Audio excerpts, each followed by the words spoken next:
Says, stupidity is a more dangerous enemy of the good than malice. One may protest against evil. It can be exposed and if need be, prevented by use of force. Evil always carries within it.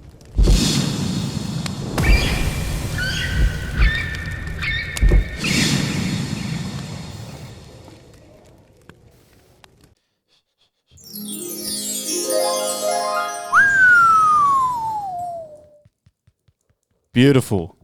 As you can probably hear, we're quite quiet today.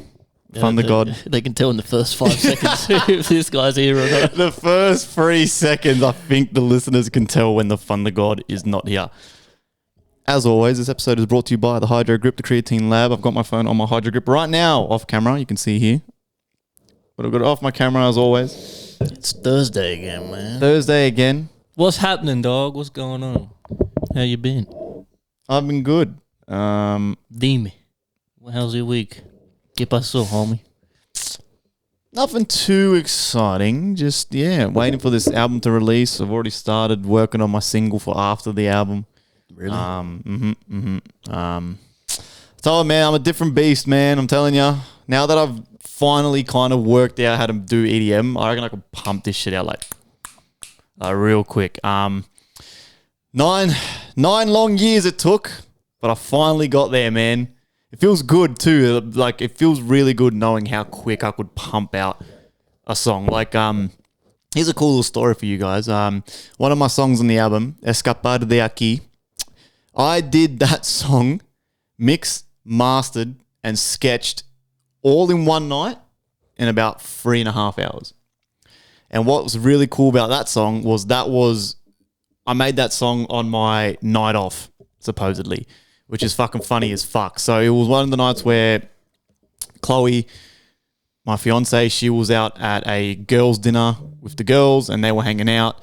So I was at home and I full planned it out too. There's even message proof. I said to her, I'm like, yep, I'm going to do nothing tonight. I'm going to just watch Netflix movies.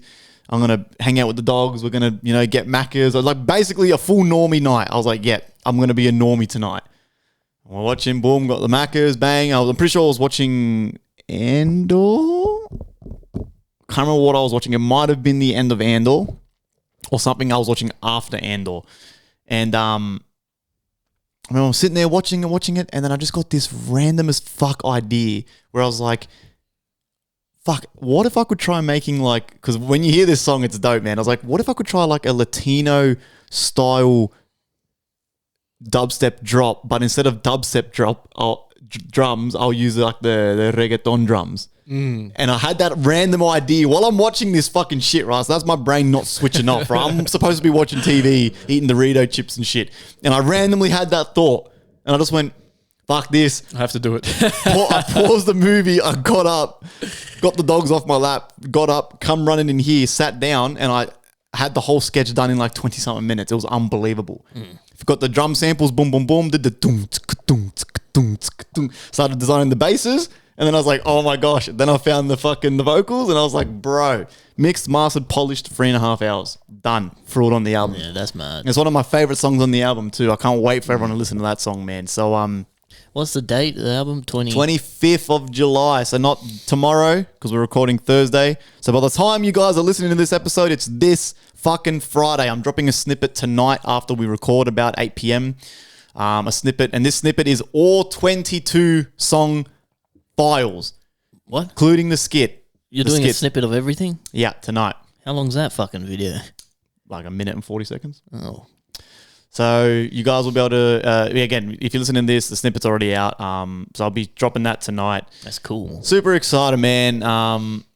The skits were fun. I love doing the skits. That's what makes it fun. Because like I said, for me personally, when you get to the mixing and mastering stage, that's when it stops being fun. Yes, and real quick. Like for me, it's the sketching out is always the funnest part. And that's the part where it sounds like dog shit, but you're just playing with the ideas. You're making the basses. You're finding the vocals. You try that vocal. Oh, that sounds dog shit. Then this vocal sounds mad. Then boom, you change that bass. And then you look for some samples to try fill in the backgrounds and shit like that. That's the fun part for me.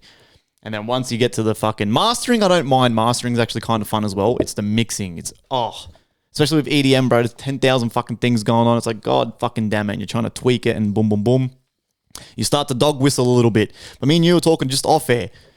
Sometimes you just got to commit to your idea and admit defeat in the sense where you're not going to get your shit perfect, right? And I feel like a lot of people shoot themselves in the foot with that because at the end of the day, nothing is perfect. No one is perfect. So it doesn't matter how hard you're going to be sitting there tweaking. I could be sitting there tweaking and fucking changing the basses, but I want the bass to go whoop instead of whoop. Like, it, you know what I mean? You're going to just fucking do yourself more fucking harm than good. And the reality is for majority of listeners, They don't give a fuck. The idea comes first when they're listening to a song and the quality second. Yeah. A lot of these people are bumping music that's not the best quality. But if the beat is catchy and the vocals are catchy, that's what matters to them. Yeah. You know, they're not listening for the quality of the fucking Of the snare files and the fucking this and the... Yeah. But that's for the people who listen to music. Like me, I've gotten a lot worse where I notice a lot more now, especially in my own songs. Yeah. And I'm still not, I still don't let it bother me too much because I know what my audience is. But yeah, I will go back, listen to some of my songs and stuff. And there's things I wish I did differently in my recordings. There's things I can tweak in my recording setup and shit. And I realize now that I'm more experienced. But at the end of the day, no one really cares that much. Nah. They really don't. You know, so you're sitting on a song for 6 months just because it's not perfect. It's never going to be perfect, and you're never going to be happy with it, to be honest. So just release it. Yeah. Someone will like it. Like, Yeah. But other than that, yeah, super excited, man. And then I guess back to business as usual, man. I'll send you some more Glitch Hop track ideas. I heard another Glitch Hop song today by Rubik's Hop. Again, kind of a small time producer. I think he's South American, which is actually pretty crazy. And this song is fucking unreal, man. I'll send you the song after. It's a cool song. And I was like, yeah, fuck yeah, I want to try something like that with DZ. He's got like the some dude rapping on it, then it drops. It's basically what we've been doing, the whole Glitch Hop thing. It's super cool hearing someone else try it. Yeah. And it's like, fuck yeah, like this is fucking hard. It's very niche. But yeah, other than that, for me, I'm chilling. What about you? What you've been doing? And I've got a couple of shout outs I want to say, and then we're going to actually listen to a snippet of your album. Yeah, because my album's finished now officially. You sent me the last track, which I was waiting on. Yep. Then I got the last single. I wanted to do... Yeah, so if you look through my catalog, I did this with the last Sunday album too. All the singles have a uniform style. It's got a colored background with a white small picture. And then every couple of singles, for the first album it was random, right? If I had too big of a gap between releasing singles, because I was aiming for 2 weeks between each track. And the last album was less planned anyway, but I didn't plan to make it an album really when I was dropping all these singles. But when there was too much of a gap, say I'd dropped 3 singles and they had a blue background. And then I didn't record or release nothing for like 4 weeks. When I eventually did release something, I decided to change the style and I changed the background and then I released whatever, and same thing. After a while, if I waited too long, I came back and I redesigned the thing with a different colored background. And then when I put the album together, since it was like a collection of all those songs, I decided to make the cover art a gradient from all those colors. So I had blue, red, and fucking what was the other one? Blue, red, and purple, I think. So for this album, since it's the second installment of that idea, I did plan it this time, and I wanted to do 4, 4, and 4. So I did 4 yellow, 4 green, and 4 orange. So the last single that will have an orange background is Final Form, which is dropping by the time you listen to this on Sunday. You can pre-save it. It's a great song, man. I'm super happy with it. It's very bouncy, very vibey, kind of Kendrick Lamar, not like us style, sort of just a catchy chorus. And yes, after that, I'll probably wait 2 weeks, maybe a bit more, maybe 3 weeks, and I'll drop the album second Sunday. Okay, it's got 6 exclusive, never heard before things, including an interlude and shit. Yeah, cool. And then just a collection of songs, some old tracks. I got some really cool ideas with the cover arts and the videos for YouTube and stuff, so I'm very excited. I haven't been this excited in a while, honestly, to drop an album. So yeah, very, very, very good stuff. And yeah, I got that snippet of Final Form, which I'll listen to, so hopefully you like it and you pre-save it, because it helps. Yeah, speaking of which, See, and this beat was that German dude I was talking about. Okay. Shout out to you, bro. Foremost, man. He did the interlude too. Yeah, it is some like 50 Cent shit there. That's cool.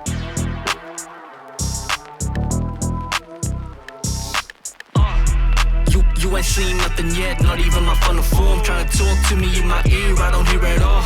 I don't hear it all, I don't hear it all. Trying to talk to me in my ear, I don't hear it all. You ain't seen nothing yet, not even my funnel form. Trying to talk to me in my ear, I don't hear it all. I don't hear it all, I don't hear it all. Trying to talk to me in my ear, I don't hear it all. Sound the alarm, you chumps running from Godzilla. The God killer, I'm Kratos, I disfigure. Stopped eating these beats to get my waist slimmer. But now I'm back like the movie with Arnold Schwarzenegger.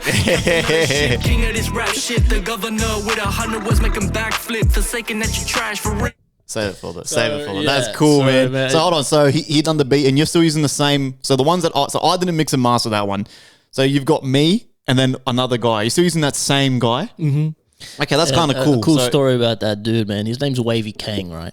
Now I've been working with this dude in my whole life of making music. I've only ever had my songs produced, mixed, and mastered by you and this guy. That's cool. So I've been talking to this dude and knowing this dude for 5 years. At this point, you should go out for coffee or something. Like, but the funny thing is, right, I sent him a track and he never gives input.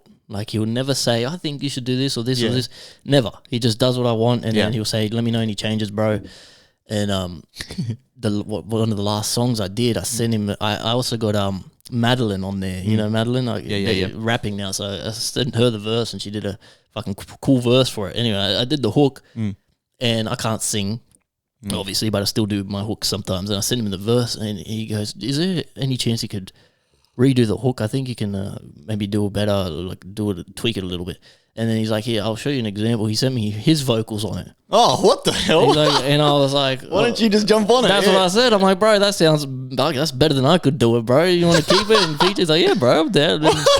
So he does make music, but he just fucks around. Like, he makes. Does he have like an Instagram? Yeah, I follow him on Instagram. That's how I've been fucking lately. I used to. What is it? Wavy Kang. Wavy Kang. He's a good dude, man. So he's on the album too. Kang. And yeah, he does a good job with the mix and master. I've grown to like how he does it, and he knows my style. Is it coming up? No, maybe one word, Wavy King. Is it like spelt weird? Or? WAVYKANG.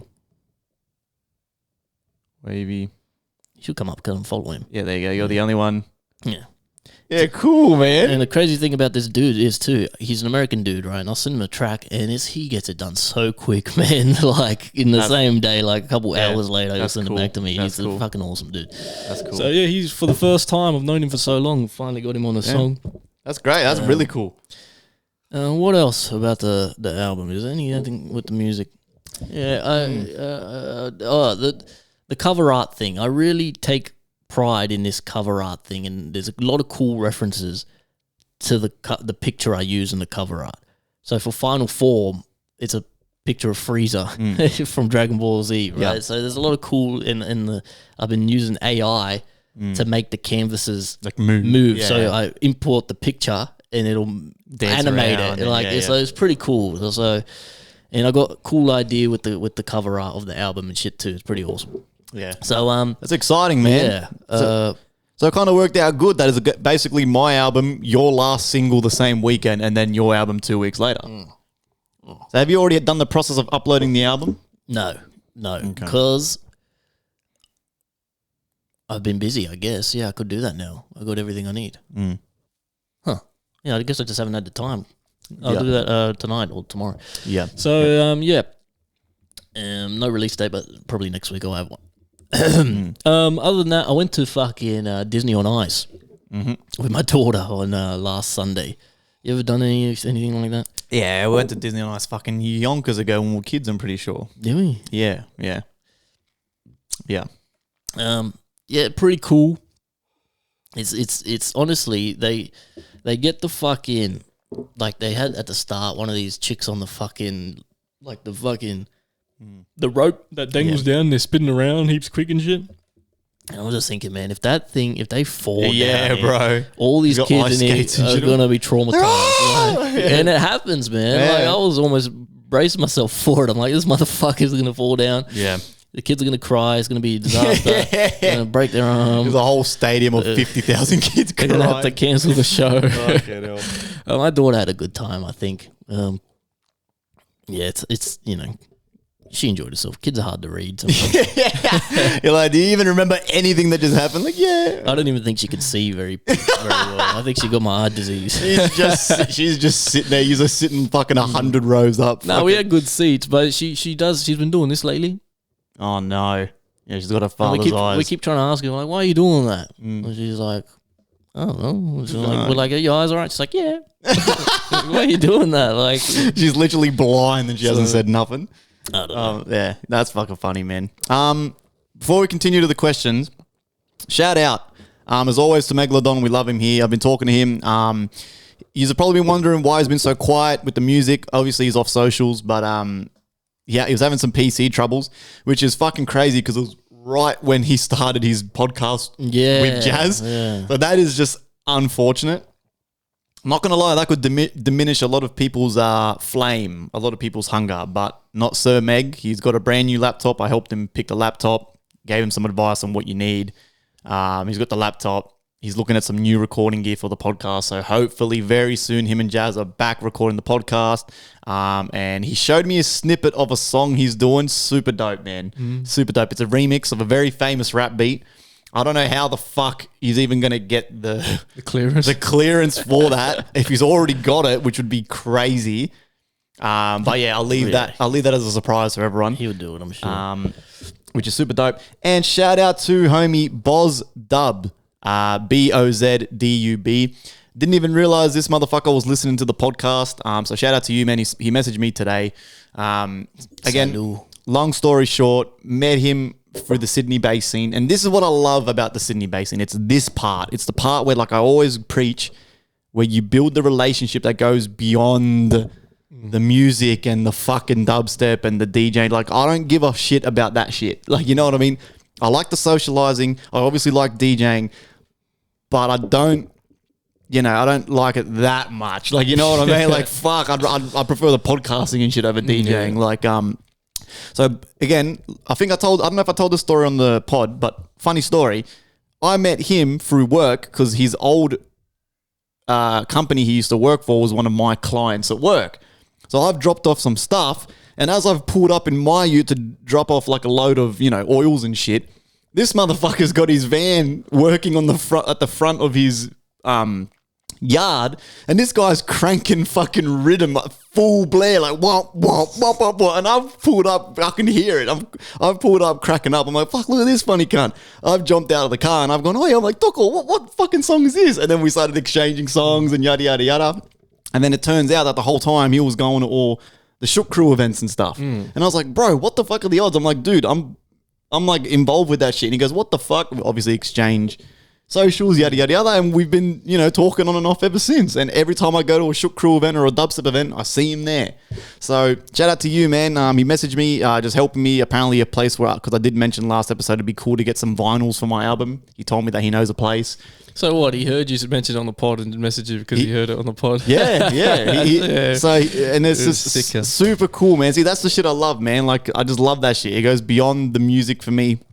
I don't care about the music because, again, I complain about it all the time, but it's true that a lot of these motherfuckers, it's obvious that they're only rocking up to these things to try get sets and shit. Yeah. It's not genuine. And everyone's quote unquote love for the community, love for the fucking shut up, pussies. They're all lying, right? You know what I'm saying? But people like Boz, you meet them and they're generally genuine people. And again, the relationship then builds beyond the fucking music, right? I don't give a fuck about the DJing and all that shit. Like, now I care. We're homies. We talk every fortnight. I send a message. We send each other music now.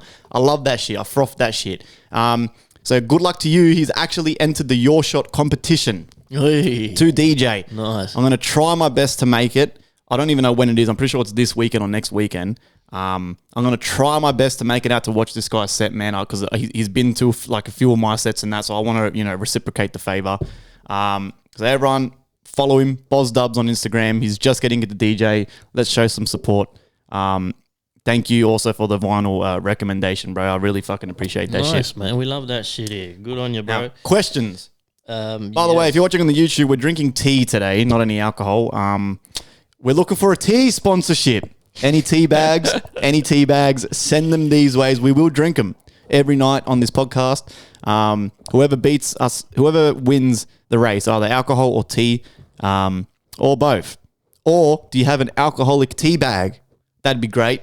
Let us know. Alcoholic tea bag, yeah.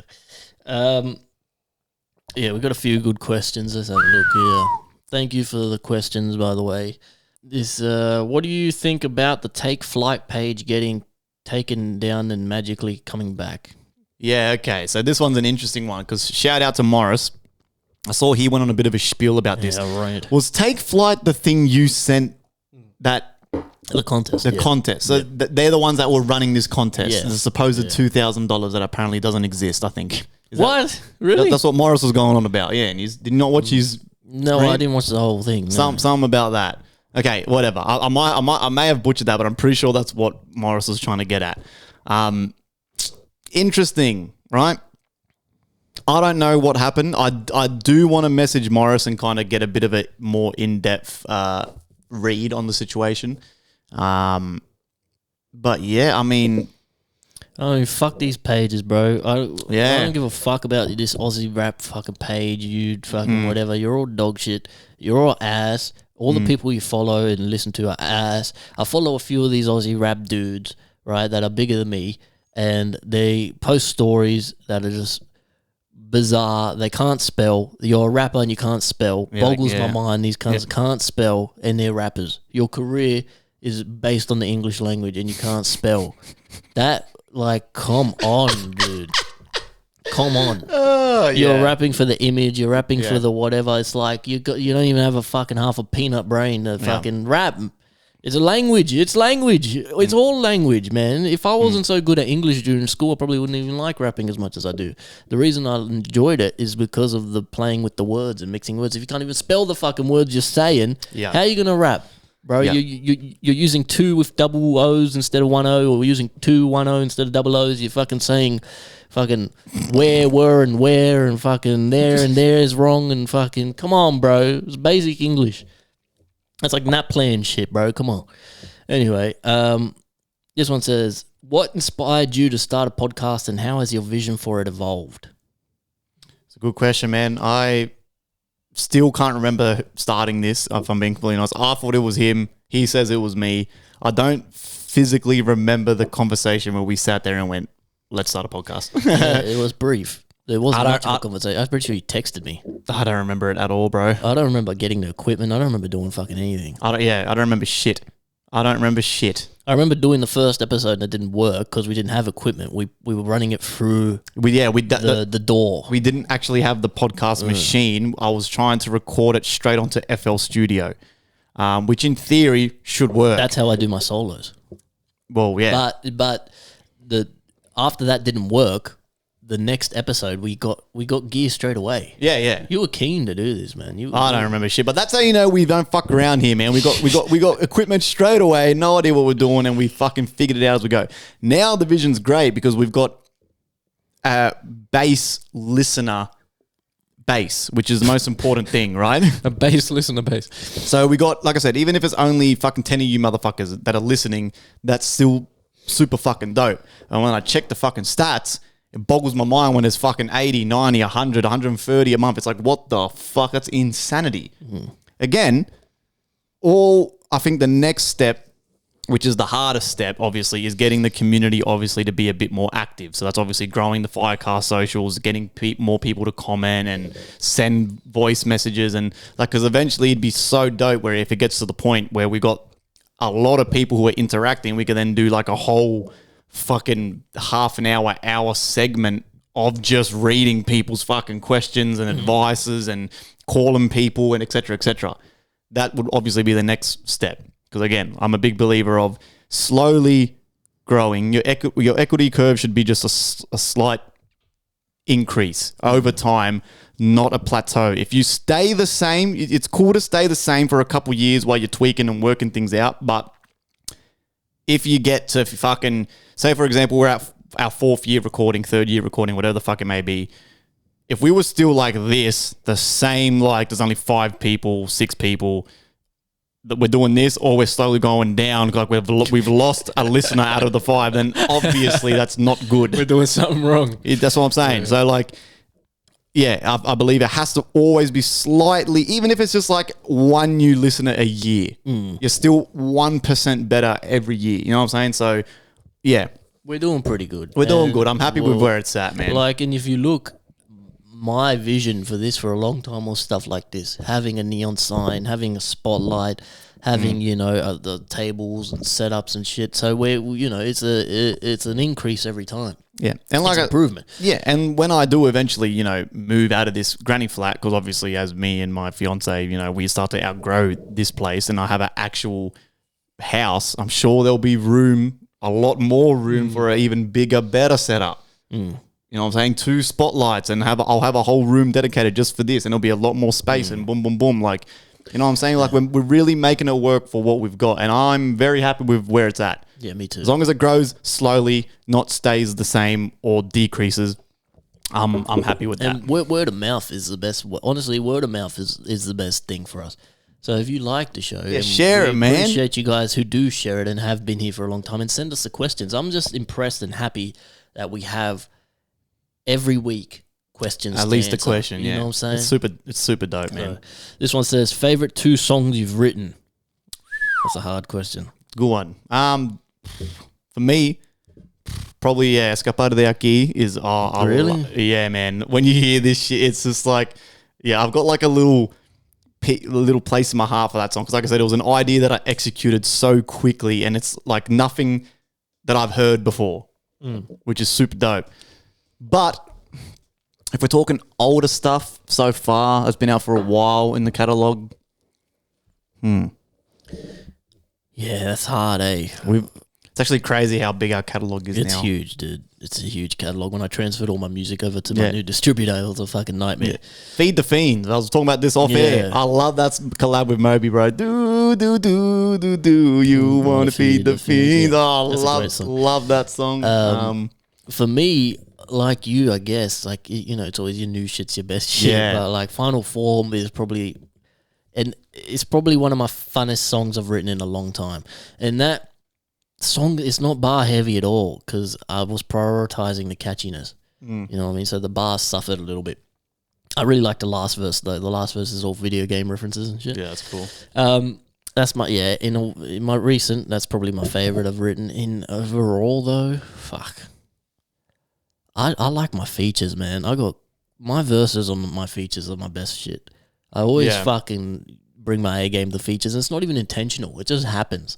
I don't know what the thing is with features, but if you listen to my features I've done for prop with personal space, my verse on Howbird, that shit, I love those features, man. Speaking of which, I already told you this idea, but listen up if you're listening. I'm looking for, after my album, to do City to City 2. I want to get that organized. I want to get that going. I want to make it international, big. All right, so I got a couple ideas for people, so stay tuned for that. All right, if you're a rapper, we work with you, and you're good. You might be, getting a little something soon. Fucking quick, I'm not fucking waiting fucking 4 weeks, 8 weeks for you fuckers to give me a 16 bar, man. That's why, I want to. Oh yeah. Anyway, I'll get bored quick. Ideas, I'll get bored quick, and I'll fucking delete it off my PC. Some other cunt can do it, because fuck me. Has Iggy watched an anime since Hunter x Hunter? Yeah. I've watched the whole bunch, but it's just I don't know, man. Anime is great and all, but again, my opinion, it is like super trendy. Well, it was, especially when I first got into it. That's why I got into it, because it was like a trend. But I've watched a bunch since Hunter x Hunter. I haven't watched one at all this year. Last year I did Vinland Saga, which was super. That was probably my most recent one, which was great. I'm pretty sure even my mum watched Vinland Saga. It was fucking awesome. It was like a Viking one and shit. That was really cool. But this year, no, not this year. This year I read a really cool trilogy. I posted it on my story, on my Instagram story. yeah, that was super dope. That took up probably about 3 months of my life this year. Yeah, I haven't watched anime in a long time. I'm meaning to get back into One Piece because I want to finish it. I want to catch up to the fucking story. But anime is like that thing, that trend where now everyone kind of fell off, and it's just like Yeah, now it's literally only the actual weeeb nerds, the sweaty nerds that that left on the mountain. One Piece, but like literally 2-3 years ago, apparently everyone loved anime. It's like, bro, come on, like, you know what I mean? This one says, "What's something you believed at a young age that was a lie from your parents?" I don't know something. The fucking the light in the car. While you're driving, the lights. It's illegal to have the light on in the car. What's that about? What? Yeah, yeah. It's not illegal at all. I'm sure there's a few others, can't remember, but I'm sure there's a few. I have to ask my mother for that one, actually. Maybe get her to send one in. This one says, "Is it okay to ghost someone?" Of course it's okay, man. You do what you want, bro. Depending on the situation, yeah. If they're being a piece of shit, then yeah. What's a trend you wish would die? Drill music. It kind of did die. I don't really know what's even a trend hate it, these bro. days. What's going on? Get when I pocket and put the hip hop. When I hip hop, but people here. What is trendy these days? Hate that shit. I'm not seeing much like trendy thing. Yeah, I feel like at the moment there's nothing really going on. Other than just insane news every week. Don't worry, something will pick up soon. It's always the way. Something will pick up. Someone will do something stupid and everyone's going to jump on board and pretend to love it and blah, blah, blah, blah, blah. It's happening. What is the belief you hold strongly?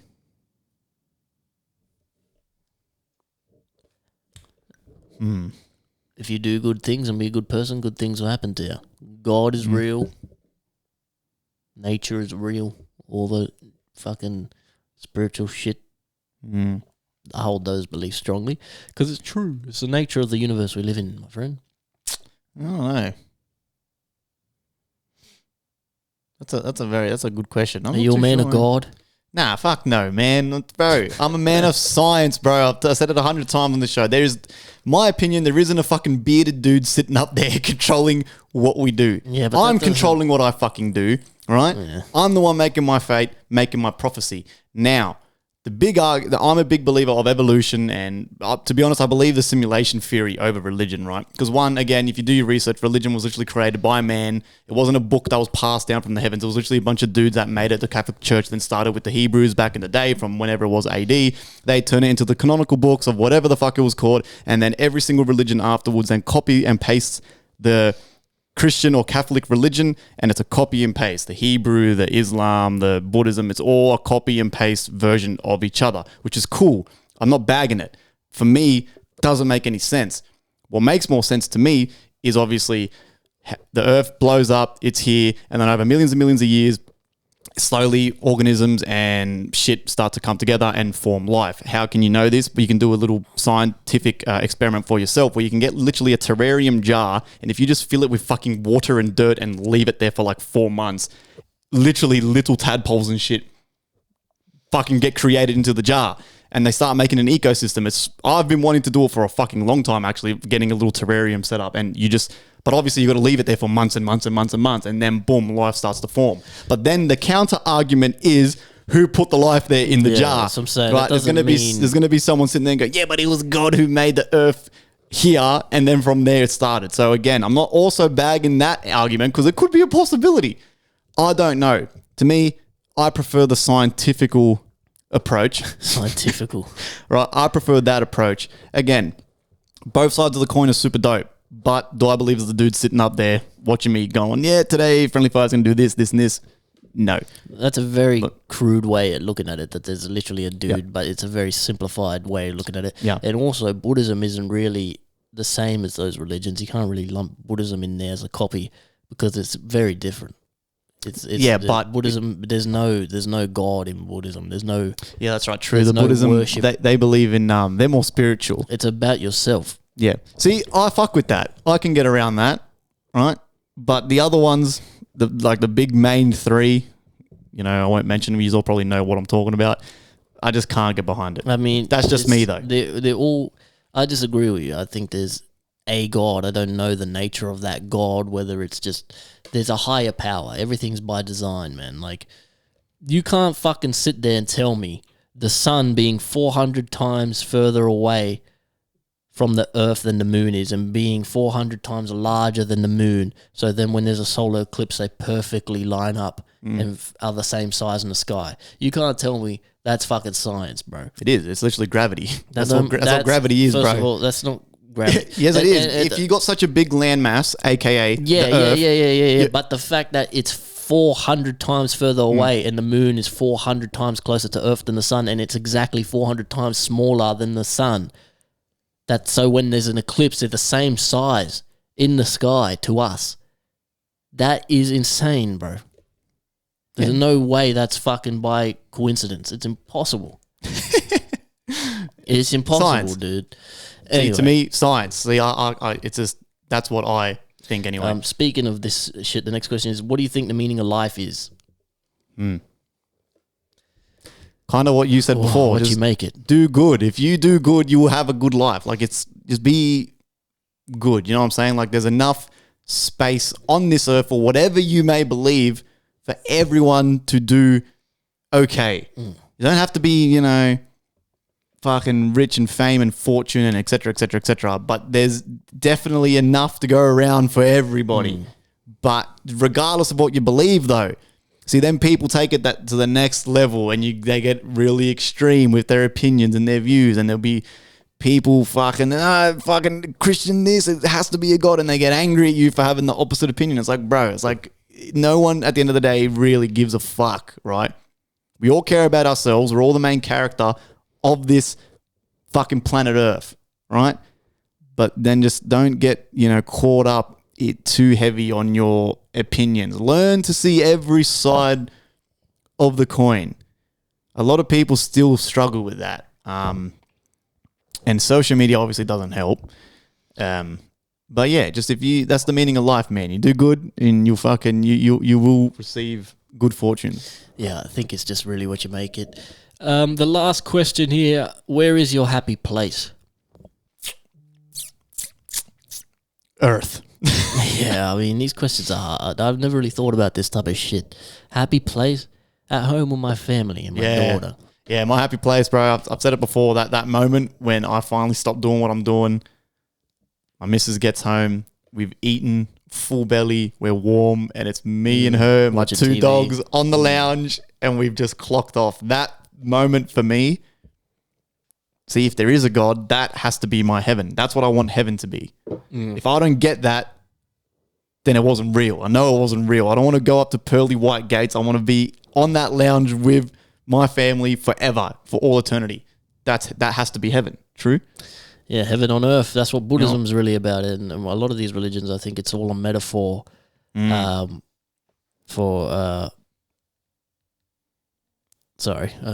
yeah, it's all a metaphor for finding your peace and being a good person, really. Heaven, hell, it's all metaphors for...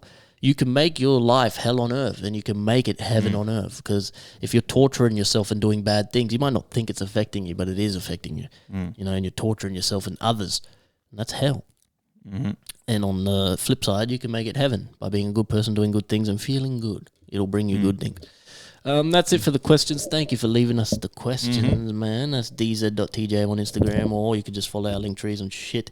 Yep. As always, too, guys, don't be shy to let us know. Maybe send us your opinions. Are you religious? Are you simulation? Are you Gay? Evolution? Are you this? Are you that? Send us and let us know your opinion. We want to read them out. We want to know, bro. We want to know what the community thinks.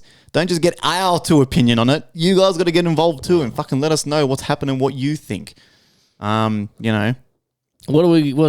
next, man? What up, Australia? If you've been following us on FireCast for a while, we love the Hydro Grip. This is my favorite bottle. I take this thing everywhere with me. It's a double wall stainless steel insulated bottle. This thing stays cold or hot for hours on end, man. I love this thing. I take it everywhere. It's got this magnet. You're in the gym, you touch your phone to it, boom, film your reps, post it on your Instagram, show your followers. 10% of all sales goes to the Sydney Children's Hospital. So you're supporting a good cause. Check them out. Let them know you came from the FireCast. Sheesh.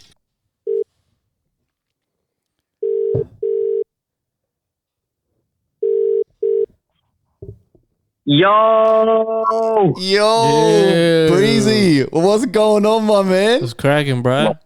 What's crack-a-lackin', lads? Bro, thank you for taking the time, man. I shot Breeze a message a little bit earlier this arvo.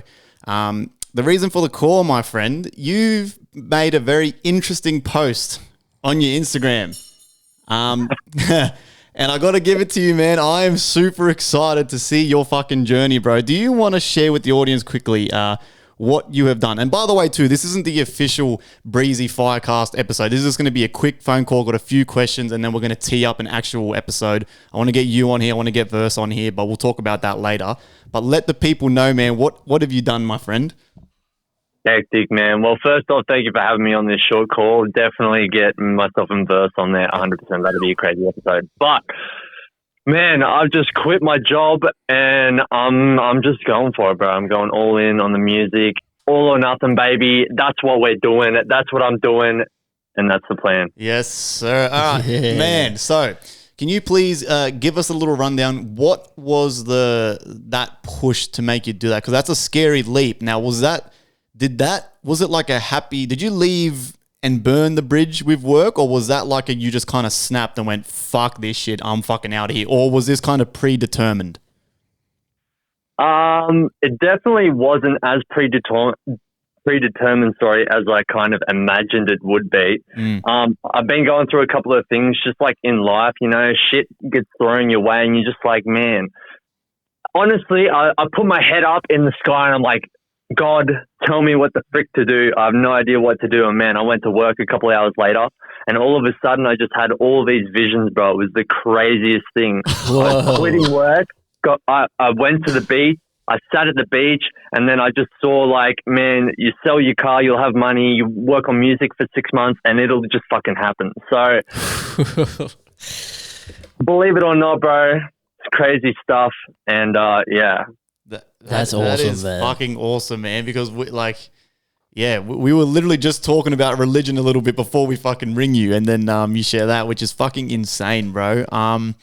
So is this? So obviously, I saw in your post So obviously, you don't have to share numbers in that, but you said in your post you've got about 7.5 weeks worth to get by, and then you're going to sell your car on top, yeah. Yeah, exactly. Yeah. That's crazy. That is fucking insane, bro. Now, obviously, it's hard to think of on the spot, but just to spring it on you, what is kind of your game plan? Because one, I feel like we can all agree. I feel like the social media side is definitely the hardest. But now with all the time you've got, man, you could fucking really, if you really wanted to, you could be posting like 2-3 times a day and really smashing those socials, bro. 100%, man. Yeah, I mean, like, if there's a plan, that's the plan. You know what I mean? These days, if you want to get eyeballs, you want to get attention, social media is the way. I think for me, it's probably more of a long shot to blow up as an artist as it is to promote the studio as a business, to promote sustain myself more in the short to long term, and then, you know, let the artist kind of brand plug along in the background and, you know, fucking... I reckon Verse is the way forward in that respect. So yeah, man, we'll just see what happens. You never know. So you have a studio and that people are booking studio time with through you? Yeah, 100%. Flow State Studio in DY, baby. Yeah, awesome. So is that do you own? Is that a separate location, or is it your house that you have a spare room in, or like? No, it's completely separate. So it's in like this complex with a bunch of other rooms. But yeah, man, completely separate. Don't have to worry about noise, curfews, or any of that stuff, man. It's the best. So you invested in that all yourself? You just built it up yourself? Yeah. So like I've been looking for a studio separate to the house for ages, and man, like I was looking for a couple of weeks, and then Kira, my girlfriend, she said to me, why don't you just look on like a Facebook page? I'm like, yeah, right. As if someone's going to have like a space that's like cheap enough that I can fit a studio in and has all the requirements, like, you know, sound wise and stuff like that. But yeah, I posted in the first Facebook group I posted in, this chick hit me up. She did like singing coaching or whatever. And so that's the room. And yeah, fucking jumped in there, put all my stuff in there, and yeah, man, the rest is history. That is That's fucking sick, awesome, man. man. We're gonna come check it out, bro. The girlfriend coming in clutch with the ideas there, man. That's fucking super dope, bro. 100, man. You definitely got to listen to them sometimes, man. Fucking oath, man. Fucking oath. So give us just a quick little rundown. What's kind of your schedule with the actual music itself? Because I'm a big fan of your stuff, man. I listen to a lot of your tracks while I'm driving around. Thank you, bro. Are you kind of now going to go for like a more of an aggressive style where you want to, release, a single every couple of weeks? Are you going to pump albums? Are you going to just make it as it comes, like you said, so you can mostly focus on the studio business? Or have you not thought that far ahead yet? Just in terms of the more of your actual music, your personal music you want to release? Definitely. I think like you guys are probably super familiar with Russ, yeah? Yeah, of course. Yeah, I listened to a podcast he did a little while ago, and he said, he did a song a week to blow up, right? But I did that, and he even reckons now that's probably too much, too fast. Yeah. So I reckon I track every second week, so 2 a month. Mm-hmm. Just pump those on socials. That's kind of the plan in terms of my own artist brand. And then I've got an album for Flow State, like a collab album with a bunch of people in the works, and then another album with Verse coming too. So that'd be crazy. Yeah. Fucking hell, that's good stuff, brother. I gotta fucking come check this studio out, I think, my friend. I'm gonna come down there, lay some shit down, bro. Yeah, man, fucking hell. That'd be mad to get some content, man. We fucking go down there, have some beers, just fucking hang out. Fucking hell, 100%.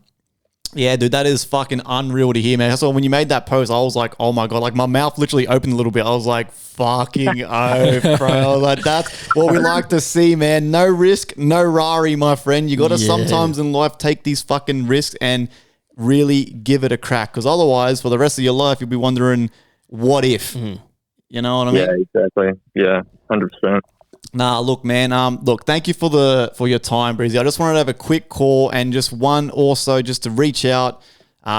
Wish you the best, and just also let the people in the FireCast community know that you're giving it a crack. Please follow Breezy. I'll put your social handles in the comments of the YouTube video. Thanks, man. Also, again, artists, rappers, etc. Even if you just want a space to film content, you can hit Breeze up on his Instagram and go do some stuff at Flow State. Help Breezy support his business and his new leap with this leap of faith that he's taken. So I'll have all that information in the pinned comments, man. Breezy, thank you so much for your time, bro. Thank you, brother. We will plan that episode very, very soon, my friend. Dude, thank you guys so much for having me. It's great to talk to you guys, and I'll see you guys at Flow State, yeah? Yes, Yeah, sir. for sure. All right, Let's Breeze. go. I'll talk to you, my brother. Take care. Take All right, care, talk bro. later. Peace. See ya. Hell yeah, man. That's what we like to fucking see.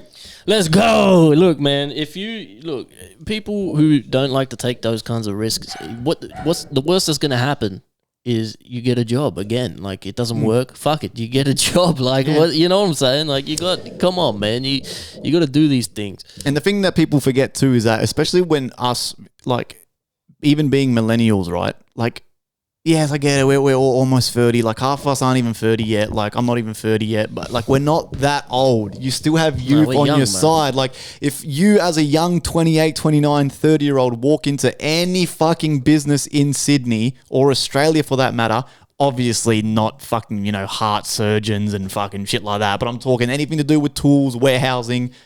Bro, if you walk in with a half a can-do attitude, even if you're faking it, you're going to get hired, especially in Sydney where we have so much work constantly. Use that to your advantage. So if you want to take that fucking leap and make that sacrifice and give it a go, give it a go. Fuck your job. You will find work like that.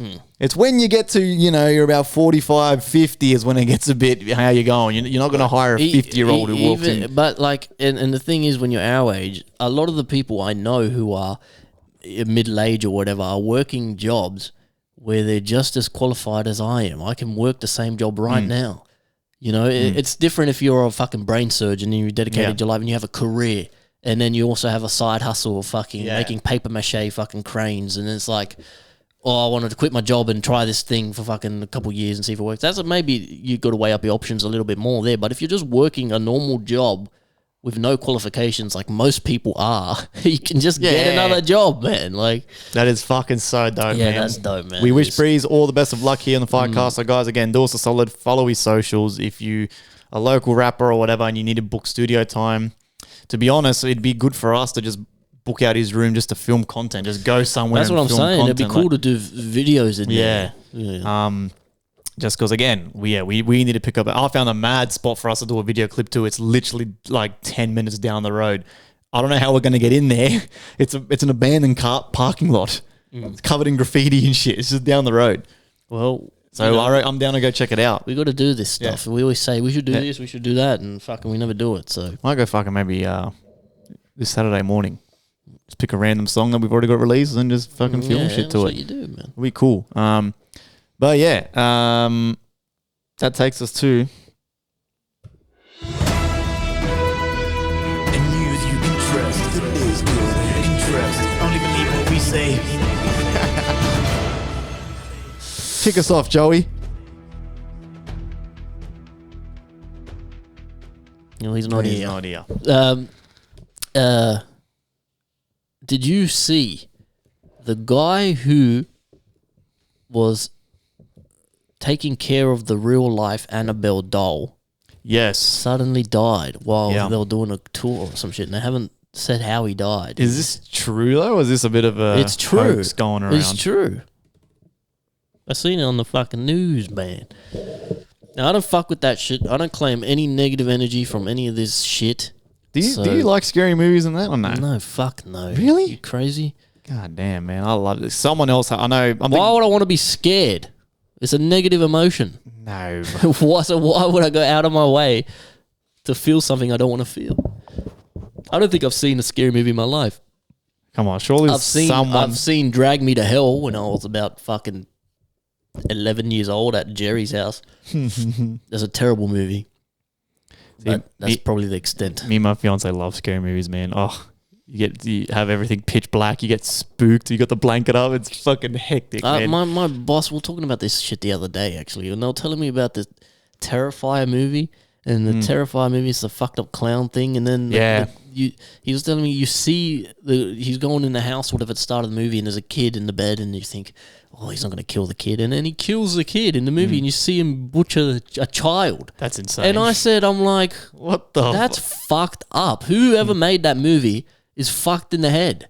That's not cool. That's fucked up. If you want to watch a kid get fucking sliced up, something wrong with you. And if you're making that, you're even more fucked up. You know what I mean? I don't get it. And my boss was saying, yeah, he's like, because it doesn't happen. Like, it doesn't happen. I'm like, yeah, it doesn't happen because it's fucked up. That's why it shouldn't happen. And fucking no one should be watching that shit. I wonder the guy who directed the old school Saws, he would have been a twisted fucker. There's something wrong with these That shit, but they were good movies. Shout out to my mother, man. She got me into scary movies. She sat me down and fucking taped my eyes. No, but mum got me into scary movies when I was a kid. I don't fuck with any of that stuff, man. Which is weird because I don't know why you'd show a fucking 8-year-old a scary movie. I'd rather watch fucking Tropic Thunder or something, a comedy, something. The handler of the doll that inspired the horror film Annabelle has suddenly died. Dan Rivera, 54, passed away unexpectedly in Pennsylvania. He was the lead investigator for the New England Society for Psychic Research and has been on a US tour with the original Annabelle doll. So first of all, why are you carrying this thing around? I think, no, because it's like on a guy, like there's people who have, it's like a historical thing. It's like a museum piece. And so they have people who fucking are in charge of it and shit and take turns caring for it, I think, or some shit. That's what I'm saying. So what the... Just leave it in the fucking museum. Why is everyone carrying it around? I don't know. I don't know the specifics of it. You can probably look it up, how it works. First of all, if someone's... Why? What's famous about it? How did it get the... Because the movie's based on it, but the movie came after. The doll came first. So why is the doll famous, Because I think the doll was just in the movie. Like, I don't think the movie is based on the doll. The doll came first. Look up how the Annabelle doll, because why do they have carers and shit who watch it anyway? Like, first of all, If someone says, Friendly Fire, hey man, do you want to carry around the Annabelle doll for 2 months? I'm like, no. Like, You not wanna really. take care of this possessed evil doll?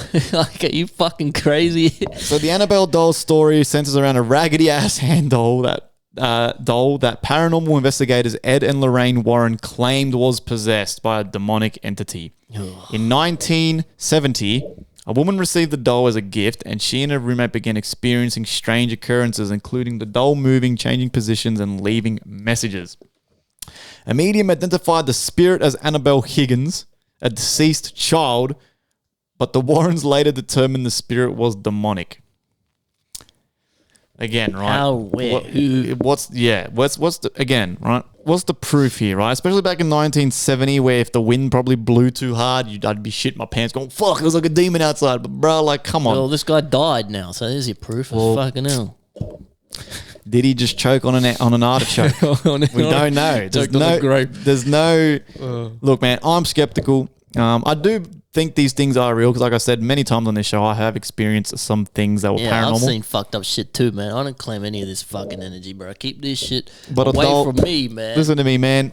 I'd grab that doll, right, and I'd sit it down on the chair. I'd sit it down, and I'd just grab a fucking sledgehammer. Problem solved. Yeah, I mean, problem fucking solved. Why has no one destroyed this thing? And then we're just carrying it around. Got these idiots who go on these ghost tours and go to possessed places and want to see possessed. What the fuck is wrong with you, man? What you got? Like, you're looking to be possessed. You're looking for bad things to happen. I want nothing to do with this. I claim no negative energy from this. Leave me alone. God protects me with a white divine light. I'm impenetrable. No bad vibes for me. You're going to have a paranormal experience now tonight. Man, we cleanse the house every other week. I cleanse the house because every now and then my partner's mum, and myself, you just like pretty intuitive, right? Especially them. And then they always agree. What's the fuck is that? It was an ad. They always agree when the house is fucked up. We always agree. We're like, there's some weird energy in here. There's something weird. So I get the Palo Santo and I start cleansing the house. Just fucking free trippers in there, man, tripping each other out. This fucked up shit, bro. Oh, fucking hell. And then when you have kids, it's even worse because they start having weird fucking dreams and saying weird shit. Yeah, fucking hell.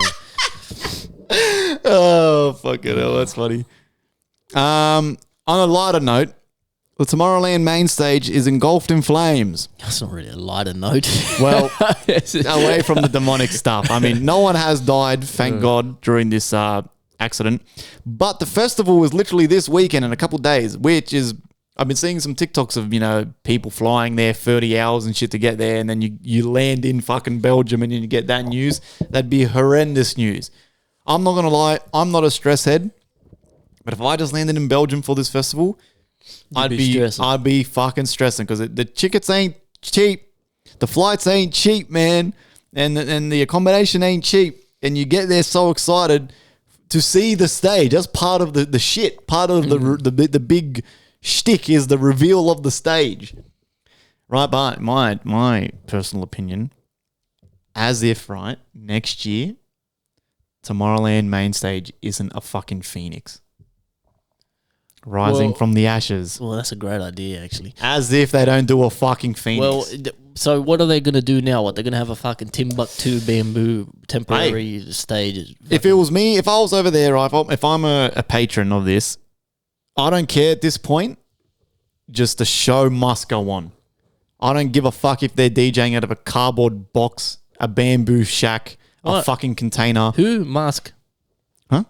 Yeah, the show must go on. That's what I'm saying. Oh, the show must go on. Yeah, I thought you said some artist name. I was like, who's performing? No. The show must go on. So at that point, you pay so much money. As long as the artist still can play, I still feel like the vibes will be great. Who's playing? Is anyone even fucking... It's hundreds.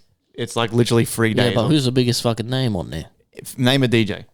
I bet he was on the David Guetta? Yes. Oh, wow. It's everyone. Okay. It's literally everyone. That's why people... It's this and EDC, the two biggest festivals in the world. You go there because you know you're going to see artists that you like, regardless of the genre. Doesn't matter if it's house, dubstep, drum and bass. that artist is going to more than likely be playing there. Oh, right, okay. Huge fire at Belgium's Tomorrowland Festival site has severely damaged the main stage 2 days before the event. This is a shame, man. There's a picture right there, bro. So, I'm pretty sure they spend millions of dollars on this shit as well. No one was injured, right? Thank God. I'm just trying to see here if we got a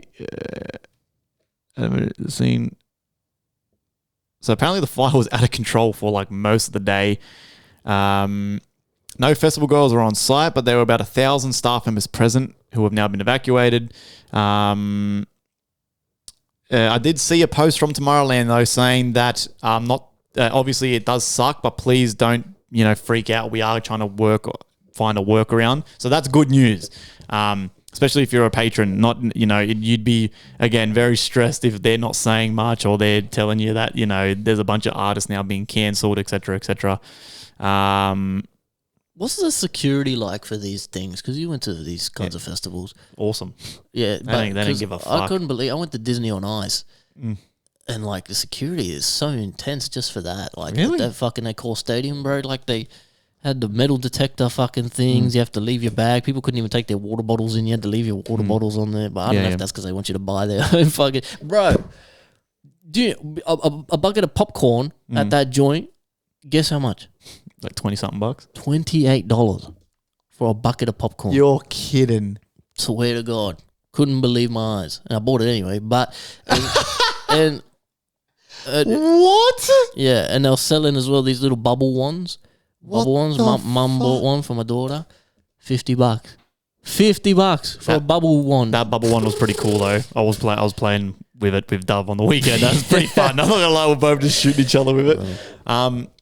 Look, don't get me wrong. It was a bottle of water was like $8.50. Yeah, that's why they don't want you taking shit in, yada yada yada. But don't get me wrong, the security was intense. Like they had people there patting you down, checking your bags, and then so we were lining up to get on the bus to EDC, and across the street there was a building, and on that building they had a sniper team. Whoa. Yeah. So obviously it's America, cunts got guns. So if some cunt starts popping off the sniper team, which actually made me feel really safe. Yeah. Believe it or not. And it was really cool. Like you watch them up there, they're just smoking cigarettes. They got this big fucking sniper just pointing down at the crowd. Mad. I was like, God damn, which is cool though. So if there is some crazy cunt gonna come, some fucking gonna shoot up the fucking the festival, he's gonna You hope they're making like they're on point though, not they're having a bad day, they're sluggish, hasn't had his coffee, he's got a headache and shit, and then some cunt starts fucking swinging a machete around. Well, the sniper is the most trained dude on the fucking squad, so I'm hoping he's on point that day, bro. The ones who fucking almost killed Trump at that rally, they were fucking all dodgy. Did you see that they want to put drones in the schools in America for school shootings? I saw this. Right? I believe it or not, think it's not a bad idea. It's not a bad idea, but gun control is probably a better idea. That's what makes me laugh. These motherfuckers be doing everything but banning guns. It's like fucking hell, man. Like sophisticated drones, they're full planning it out like, yes, the drones will permanently stay on site and then they can quickly maneuver in, break through windows and get the shooter. It's like, bro, just take the gun off the fucking kid. Well, if they're going to be stubborn and not get rid of their guns, which at this point is probably never going to happen. A couple of years ago, I full fought for a while there. I was like, surely they're going to, but look. Until the school shooter is like a fucking Reddit nerd and hacks the fucking drones, and then he turns the drones against the kids and starts fucking massacring the school. Well, look, I'm for it. If they're not going to get rid of the guns, then yes, it is obviously a way quicker way. At the end of the day, right, it's still fucked up though, because like someone is still going to get shot, hurt, or killed before the drone gets deployed and then tries to fucking take out this kid. This fucking, he's going to shoot up the fucking school. Like seriously, bro. But again, I'm all for it. I saw the video saying that apparently the drone will be able to react and probably de-arm the shooter within and up to, was it like 15 to 60 seconds rather than waiting the 10 minutes for the police to get there and storm the building type shit. How's a de-arm? The fucker does it have a robotic arm that pops out the bottom and fucking disarms the fucking... No, the drone can shoot him, bro. Yeah, well, you said, what do you mean? You said de-arm. Like yeah, it's gonna you shoot the kid in the face. What the fuck do you mean, bro? Well, yeah, well, that's... okay, well, yeah. It's one way to de-arm him, I guess. Shoot him in the face and the hand. Or they even said the video made me laugh where apparently if they don't want to kill the kid, they're going to kamikaze the drone into it. Hit him in the head. A baton pops up on top of the drone. Yeah. And by the time the kid's like, what the fuck? They fucking knocked the cunt out. So it says, so the drone can apparently, de-arm the shooter in 15 seconds, which is pretty good. Apparently the inspiration for the company came from watching the success of the Ukraine-Russia war. And now they're using... success of the Ukraine-Russia war. Interesting. That's what it says. The Interesting successful word. drone usage in the war. Yeah. Because now apparently warfare is just drones flying around trying to look for people. It's all going to be robotics. Which is pretty fucked up. That's what I'm saying. Like, what if fucking, Anonymous gets on these fucking... hacks these fucking autonomous weapons. Whatever happened to Anonymous, those poofs? Remember them? They yeah. make a video once a year. We know what yous are doing. And Nothing's come of it ever. every year. Bro, it's just every year this cunt in a mask would scare the fuck out of everyone. It's just fucking Pascal who works as a pickpacker. Fucking out of the cunt. And then it'd be like, your time is coming to an end. It'd be like a fucking countdown. Like, what? We're still waiting. It's been fucking 20 years.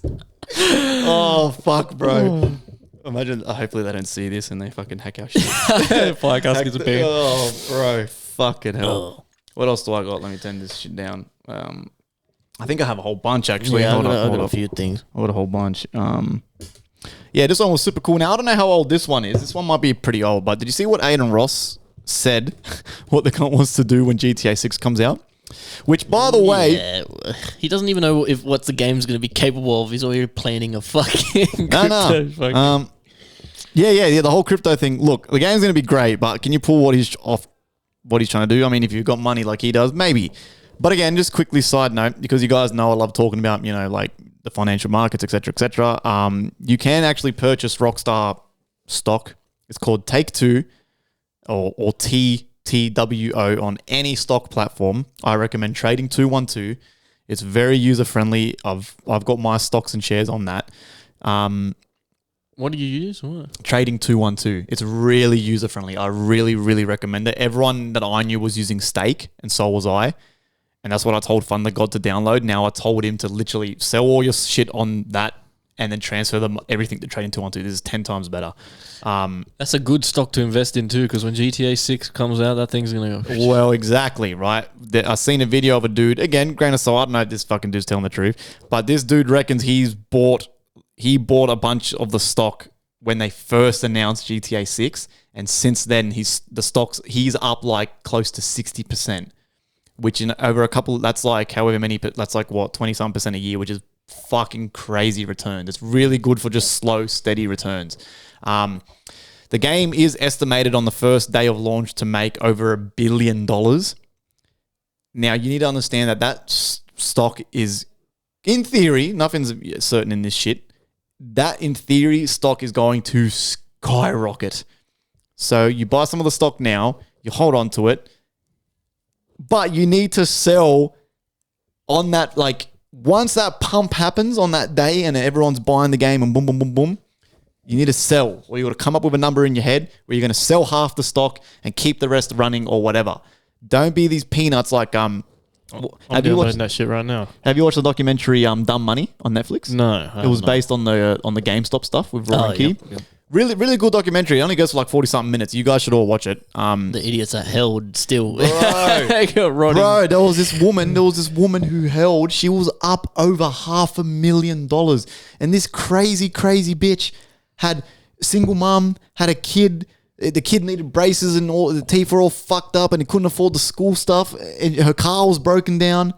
She had $500,000. $500,000. And she didn't sell. Bro, that's crazy. After tax, she could have had 30 grand. Yeah. She could have had 30 grand. No, but like, seriously, don't be that person, right? You'll be kicking yourself the rest of your life. So obviously, game plan, buy the stock now, boom. The day the game pumps, that stock's going to surge like fucking 500%.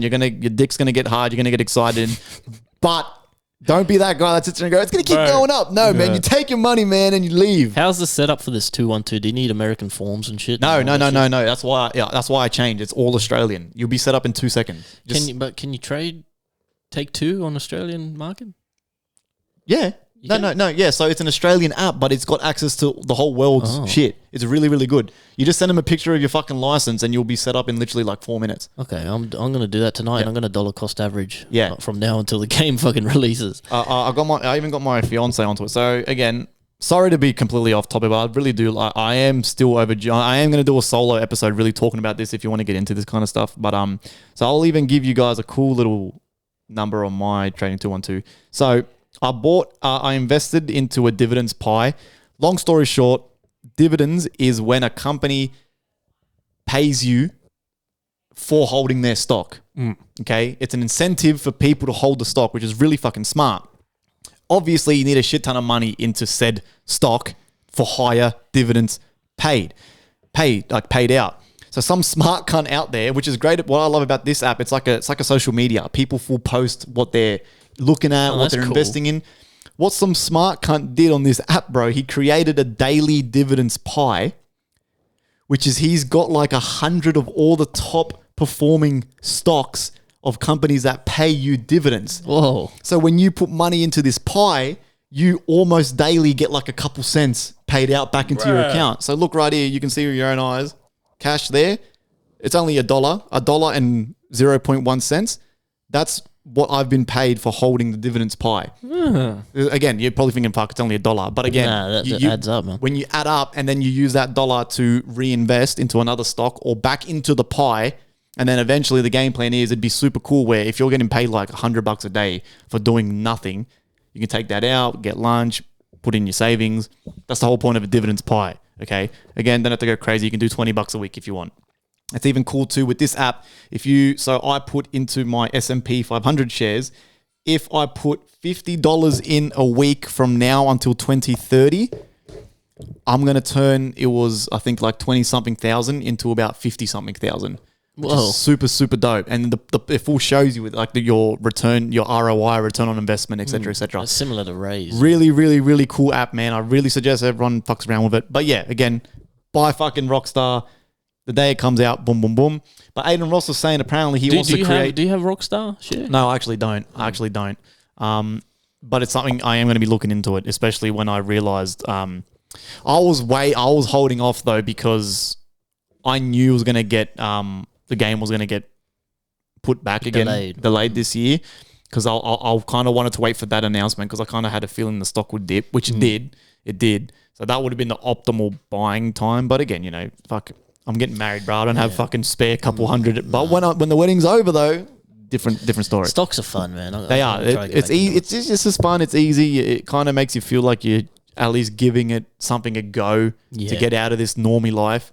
But again, so Aiden Ross wants to create apparently his own server when the game comes out with the cryptocurrency in it, and you can earn the cryptocurrency in the game, whether it's your fucking a shopkeeper, whether you're selling drugs, whatever. And then you can cash out that crypto into real life. The sentiment is a good idea, but like, can you pull it off? What's the value in the cryptocurrency? You know what I mean? If you're just doing a digital fucking pretending to be a shopkeeper standing behind the fucking bar for 8 hours, like who and you're earning real money from that, like.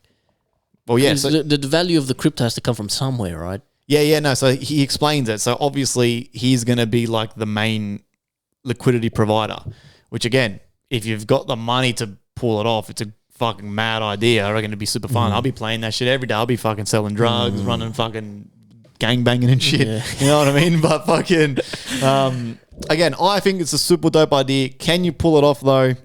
We'll see. We will see.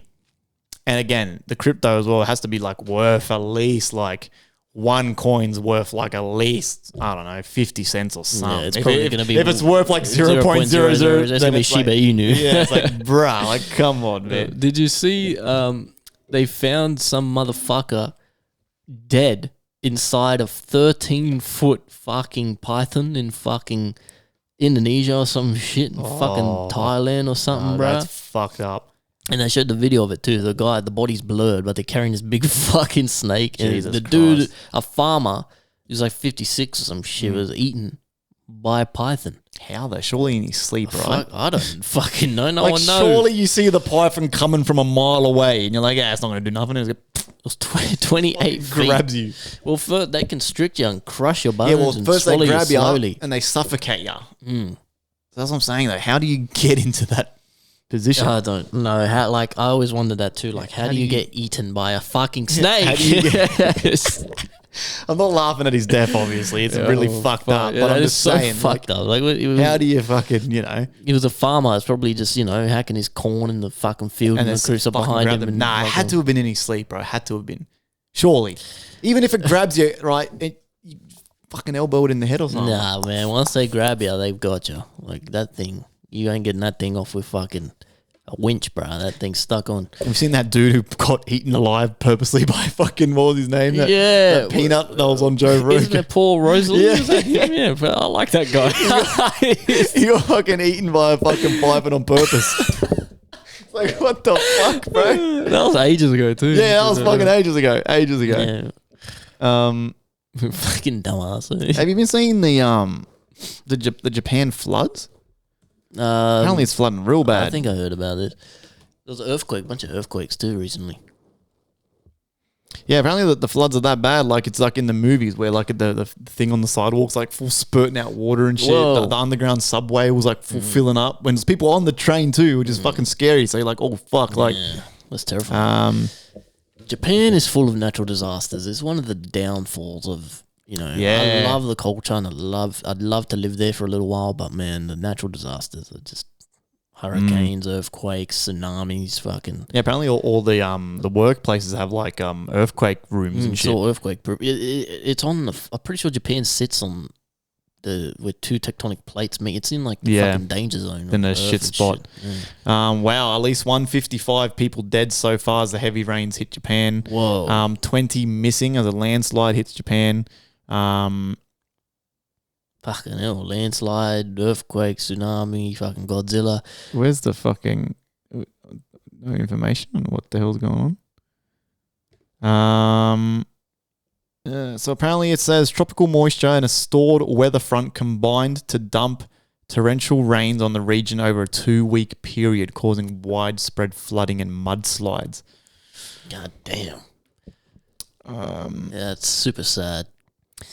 Jeez, we're so lucky here. Look at that. Look, it's full like the cartoons where the fucking fountain explodes, bro.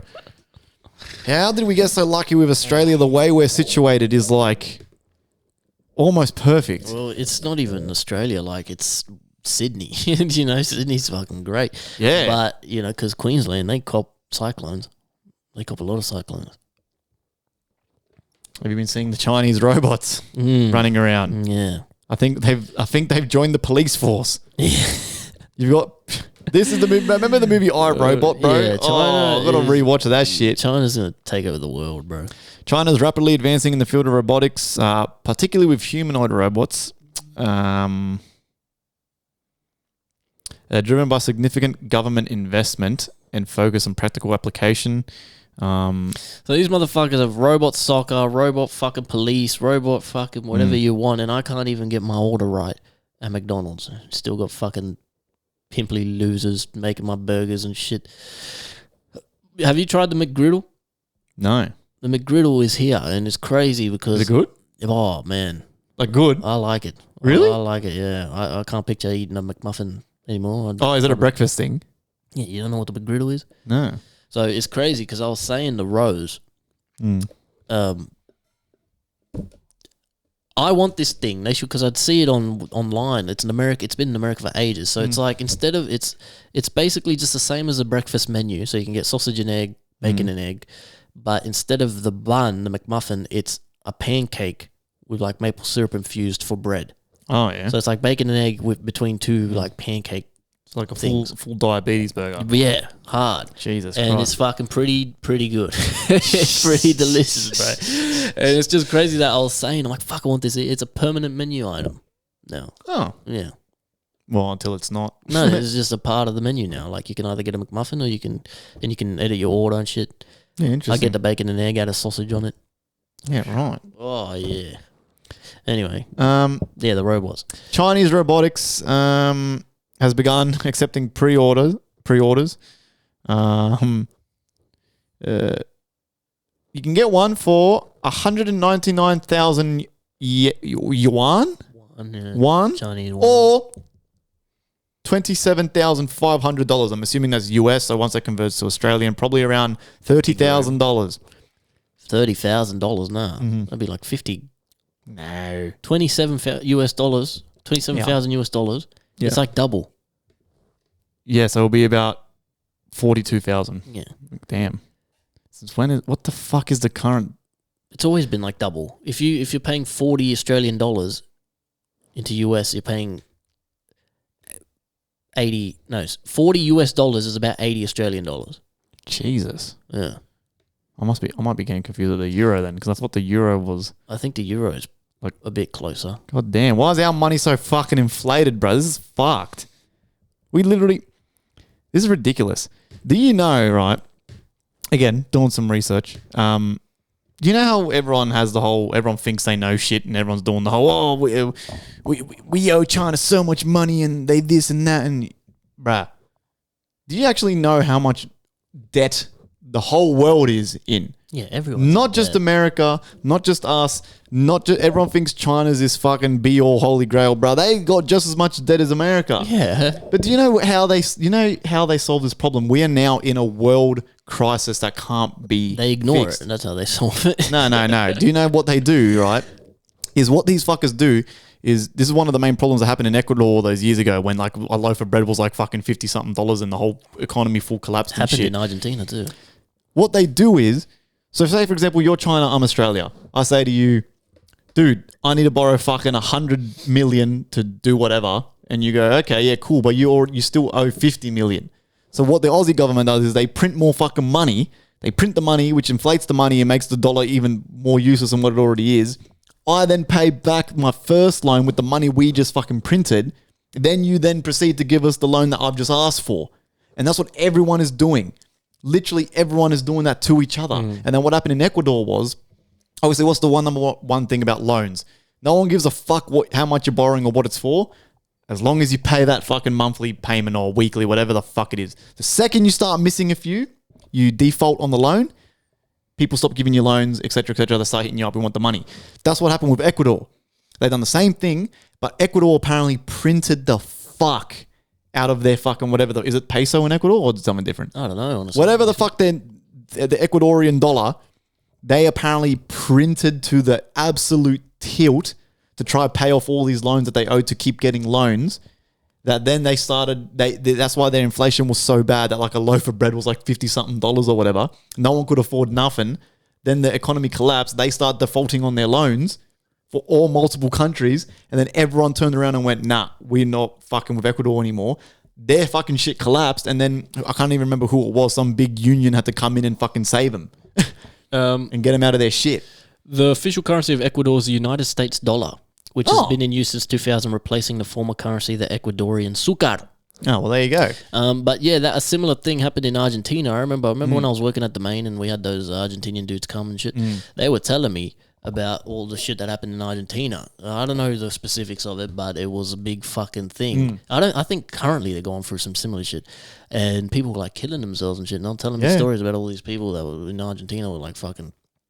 Yeah, I'm pretty sure right now Argentina's going through a bad money crisis too. It's happening right now. Yep. And that's what I'm saying. Yeah. That's why it's fucking crazy, bro. Literally, like, but literally the Romans did it first. There's literally an emperor. I can't remember which emperor it was. He literally got the treasury because he was pumping the Roman treasury he was like depleting it because like he was putting on festivals and all this crazy shit. He was like making gold statues of himself, depleting the Roman treasury. So then he come up with the idea of, he told all the blacksmiths to remelt the gold and make them a bit smaller and shit, cut it with shit to make it. And he was advised not to do that because of hence inflation. He did it anyway. So fuck, the Romans done so much shit. They fucked us royally. And we still base everything, all our systems on what these cunts were doing back then. It's actually fucking interesting, man. Yeah, it is. The Roman Empire's crazy. But yeah. So people, there's always that one fucker too who thinks he knows what inflation is and shit. And goes, nah. It's like, shut up, you idiot. You don't know shit. I've kind of stopped having opinion or trying to minimize my opinions on everything because I realize I just don't know anything. And we're all idiots, and no one knows nothing. Yeah, have you been keeping up with this the social media ban thing that they're going on? No, I want to know your opinion. So they're still going on about that? Well, by the end of this year, under 16s will be banned from social media in Australia. Oh, good. Right? But there's a hoopla going on now because a lot of people are whinging. They want YouTube included in the ban because currently not. Now, I disagree. Nah, leave YouTube. That's what yeah. I'm saying. YouTube's not a social media. Yeah. Nah. Even if it's like a form where they are unable to access comments or something. But like you can't. How is YouTube social media? No. The amount of educational stuff and interesting shit you see on YouTube. Yeah, YouTube's great, man. Yeah, it's all like these old fucking Karens and shit saying, "Oh, YouTube needs to be." Nah, included." man. What you take away the kids' social media? What are they going to be doing instead? You take away YouTube as well. What the fuck are they going to be doing? Yeah, they need something. We've had YouTube fucking since the beginning. Some YouTube's say good. YouTube's been around since the caveman times, apparently. They were watching YouTube. That shit's awesome, bro. I love YouTube. I live on YouTube. Everything I've learned in my life, I've learned off fucking YouTube. YouTube has been the best mentor of anything. Anything you want to learn, YouTube. Investment advice, YouTube. What's inflation? YouTube. You know what I'm saying? No, most of you idiots don't even do that, and you just fucking listen to the fucking Bob the Peanut on TikTok comments and go, oh, yeah. Like, you know what I mean, bro? Yeah, YouTube, you can't get rid of fucking YouTube. Yeah, so it'll be interesting to see if they actually, what's going to happen there. World's oldest marathon runner. This is very unfortunate. Dies at 114. He was hit by a fucking car. Yeah, that's wild. An Indian marathon runner. How do you hit a fucking 114-year-old man with your car, bro? Come on. Speeding, bro. I'm telling you. You can't speed around, man.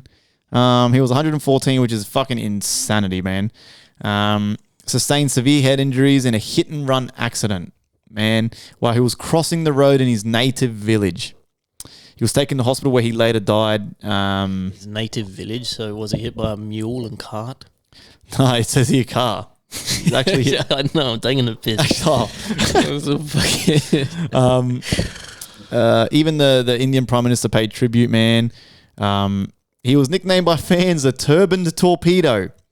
He was extraordinary because of his unique persona and the manner in which he inspired the youth of India on very important topic of fitness. How long did it take him to run a marathon? 14 days? 6 years? How fast is this motherfucker?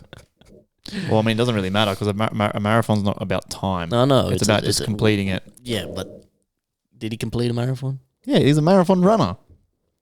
He was the oldest man to run a full marathon at the age of 100, bro. His accomplishment, though, was not recognized by the Guinness World Records because he did not actually have a birth certificate to prove his age.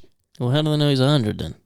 He died at 70. He's not actually 100. He's telling everyone he's 200. That's interesting, man. Well, how do we know he's 114 then? Well, we don't. Just taking his word for it. He took up running at the age of 89 as a way to get over depression after his wife. He took up running at 89. Bro, I like I'm saying all this horrific shit and you're just laughing your head off at him, bro. Oh, sorry. Dude. I respect him. I'm sorry. Jesus Christ. I'm not laughing. I'm literally about to say. Picking up running at 89 is crazy. Yeah, I know. That's impressive. Imagine picking up something at 89. It's never too late, man. It's not funny. I respect more power to him, all right? May God rest his soul. Yeah, well, before Dylan interrupted, he picked up running because of depression when his wife and son died. Are you serious right now? Sorry, I'm going to have to bleep this shit out or what? I'm laughing at I'm not laughing at that. I'm laughing at the ridiculousness of me laughing now after you've said what you just Why said. are you laughing, man? It's not funny. It's not funny, okay? It's not funny. That's very sad. It is very sad. I'm just laughing at the fact that I was already laughing and you were about to say some horrific stuff and I started laughing and then you said the most horrific thing you could have possibly said. That's what I'm saying. Why are you laughing at this fucking guy? Like, what the hell? Look, I'm sorry. All right, I apologize. Okay, I hope they're all resting in peace. Well, I don't even want to read any more information on this guy. Read it. I'm scared this guy. I'm not gonna laugh. I'm not gonna laugh. It's very sad.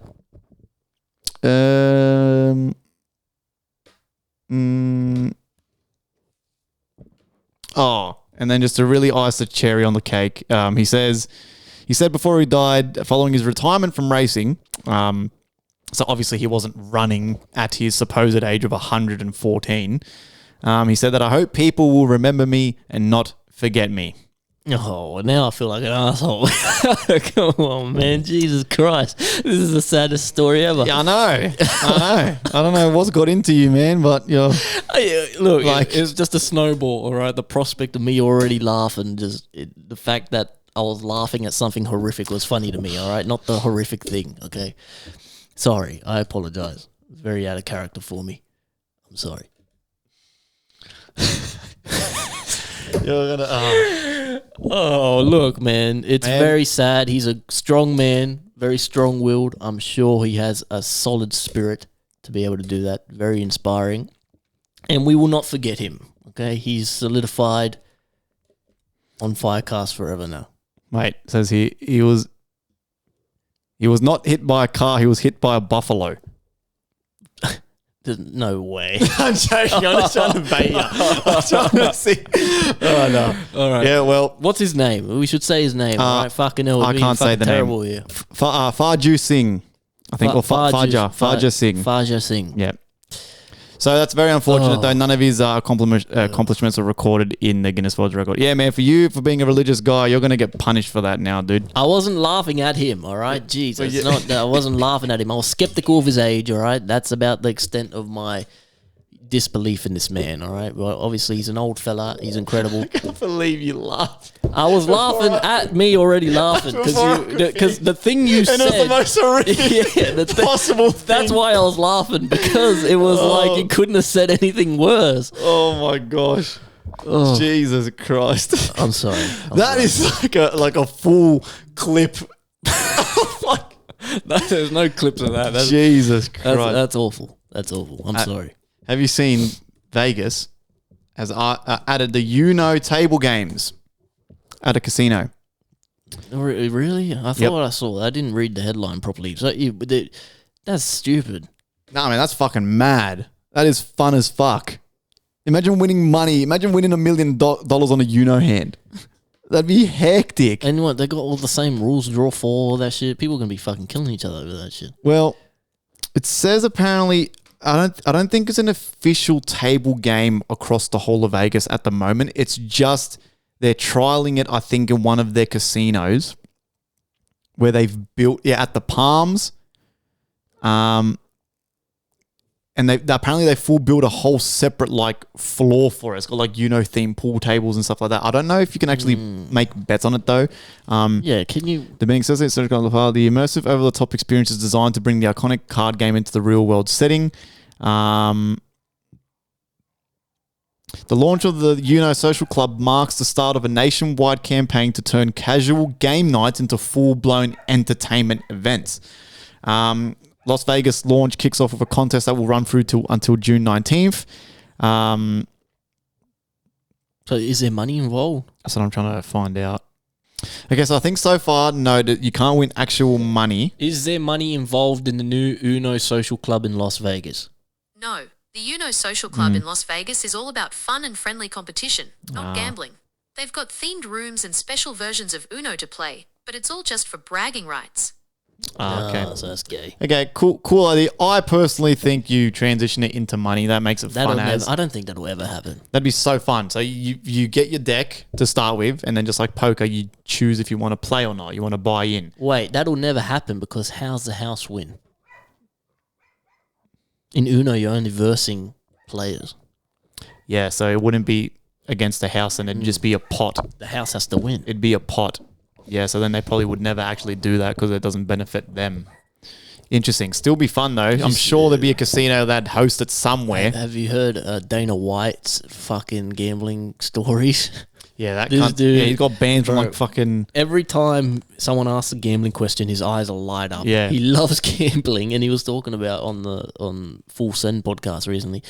Him and his mate are trying to do. They're working on $1 million hands.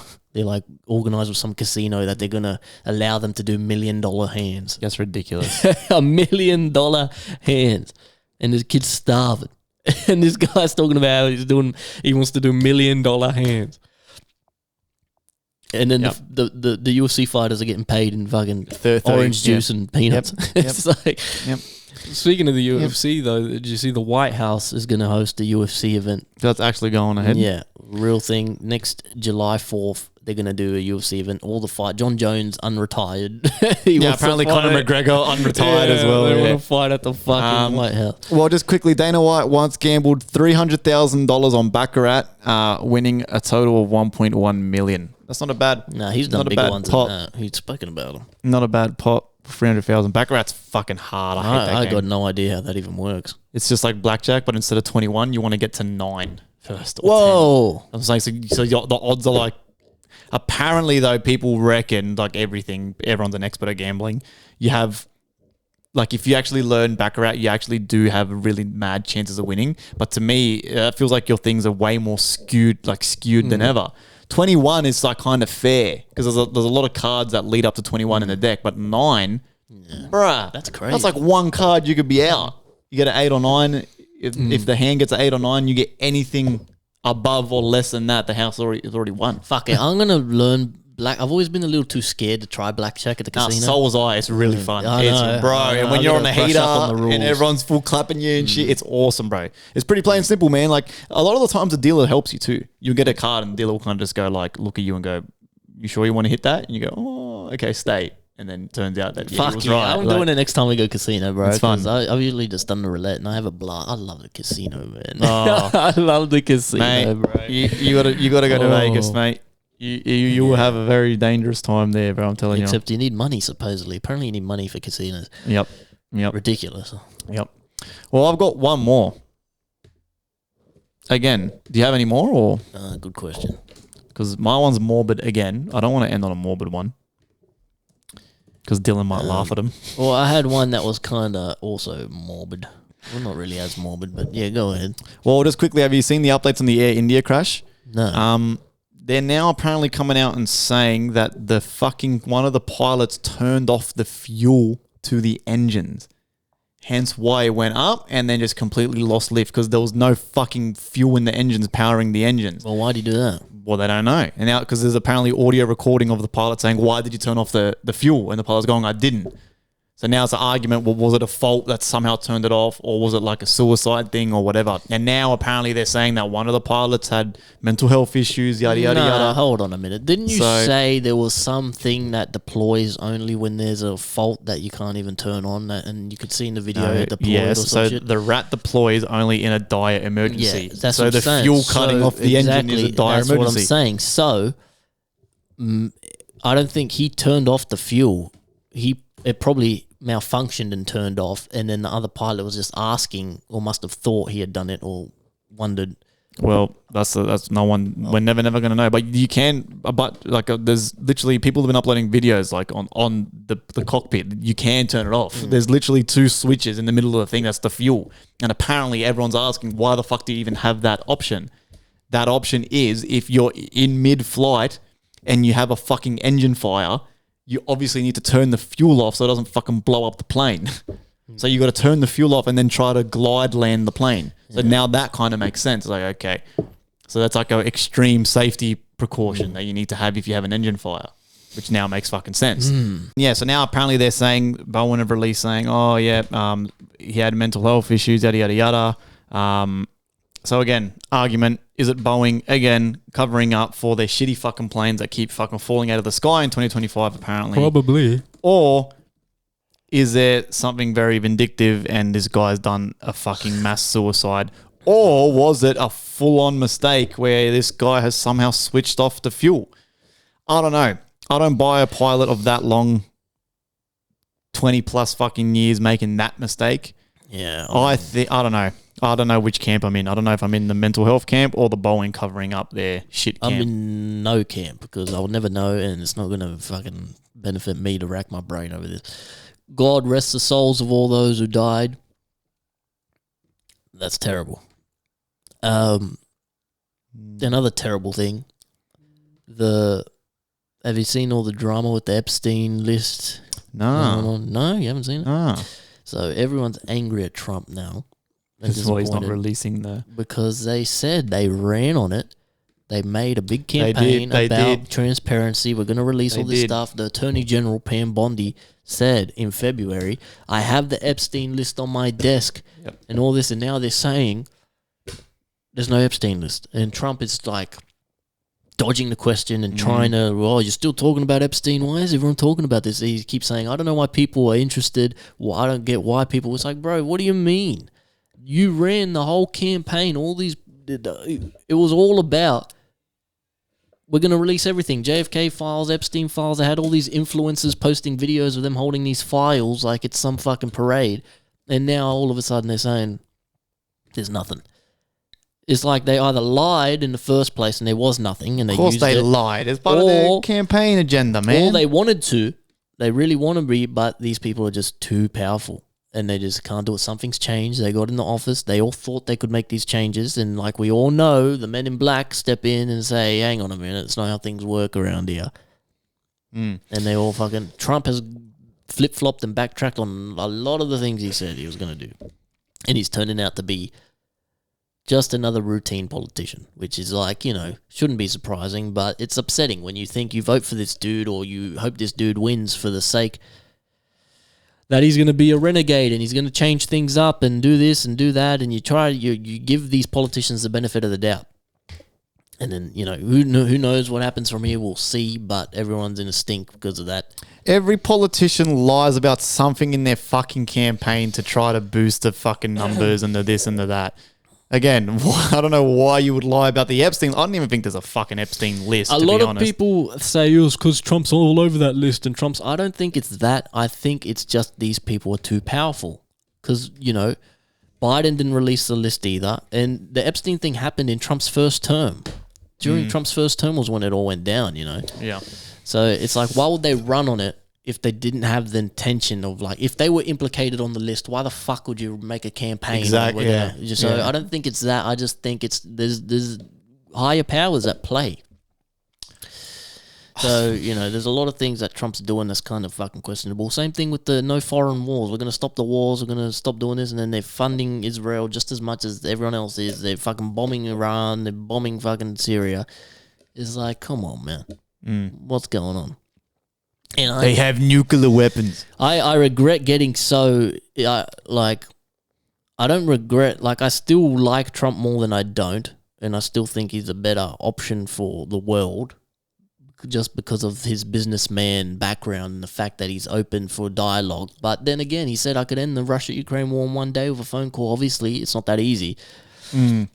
But yeah, it's like I regret getting so heavily invested in the US election. I don't fucking care. Whatever. I hoped for the best. But now I see literally happens every time. Every time you get invested in anything, it turns into nothing. It ends up being nothing 3 years from now. It's like the yes-no vote we had over here. Or the gay marriage vote we had over here. These things are little blips. We voted yes-no on the fucking voice, right? We don't have the thing in the Constitution, referendum, whatever. What if we had voted yes? Where would we be now? The exact same position. Sitting right here doing this exact same episode. Yep. Me laughing at the poor Indian man. We'd be doing the same thing. And us idiots on FireCast sitting in Australia go, ooh, woohoo, this is happening in fucking Trump and woohoo, and nah, we got to vote no because this and this and this. It's like, bro, shut up, man. I don't know anything, and you shouldn't listen to me. All right? This means nothing. All right? We'll give our opinion on a fucking stupid shit. I'll talk to you about robots kicking soccer balls and shit. But, man, don't... politics, I'm fucking backing out. I don't give a fuck, man, anymore. Whatever. If Kamala Harris had won, probably be doing the same fucking thing we're doing right now. Yeah. Like, has happened for fucking millennia. All right, and you look back in history, everyone thinks the world's so fucked up, all this evil, horrible shit is happening. Guess what? It's been happening forever.